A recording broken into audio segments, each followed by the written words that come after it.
కొమరం భీం జిల్లా కాగజ్ నగర్లో కూరగాయల మార్కెట్ తరలింపు అంశం ఉద్రిక్తతకు దారితీసింది. సర్స్కిల్ ప్రాంతంలోని మార్కెట్ ఖాళీ చేయాలని పురపాలక అధికారులు ఆదేశించడంతో వ్యాపారులు తీవ్ర ఆగ్రహం వ్యక్తం చేశారు. పాత మార్కెట్లో అక్రమ కబ్జాలు తొలగించి తమకు స్థలం కల్పిస్తే అక్కడికి వెళ్లేందుకు సిద్ధమని వ్యాపారులు స్పష్టం చేశారు. కరోనా తర్వాత రహదారిపై వ్యాపారం చేయాల్సి వచ్చిందని, ప్రమాదాల నివారణ కోసం రామ్ మందిర్ ఎదురుగా ఉన్న ఖాళీ స్థలంలో తాత్కాలికంగా వ్యాపారం చేస్తున్నామని తెలిపారు. అధికారుల తీర్పు నిరసనగా రోడ్డుపై కూరగాయలు పారపోసి బైఠాయించి ఆందోళన చేపట్టారు.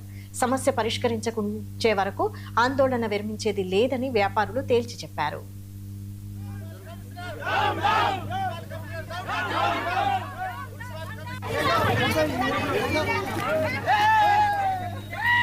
ముఖ్యంగా మాలికులస్తులు, సన్నకారు చిన్నకారు రైతులు కూరగాయలు అమ్ముకొని వాళ్ళ పుట్టకూటి కోసం మరి గత 50 సంవత్సరాల నుంచి కానూరు మండలంలో చుట్టుపక్కల ఉన్న కోస్ని, చింతగూడ, కోయవాగు, వేంపల్లి, వంజరి, బురదగూడ ఇది గ్రామాల నుండి చిన్నకారు సన్నకారు రైతులు మా మాలికులస్తులు ముఖ్యంగా మరి ఆర్థికంగా సామాజికంగా చాలా బీద వాళ్ళు.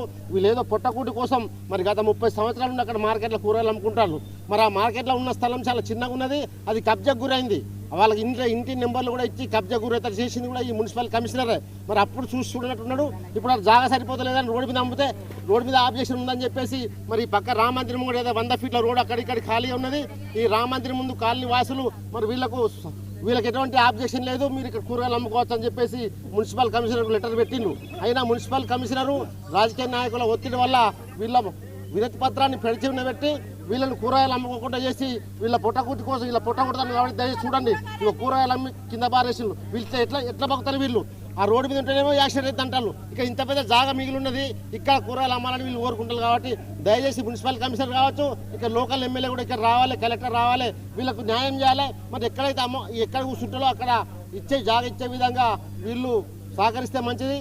ముఖ్యంగా మాలికులస్తులు, సన్నకారు చిన్నకారు రైతులు కూరగాయలు అమ్ముకొని వాళ్ళ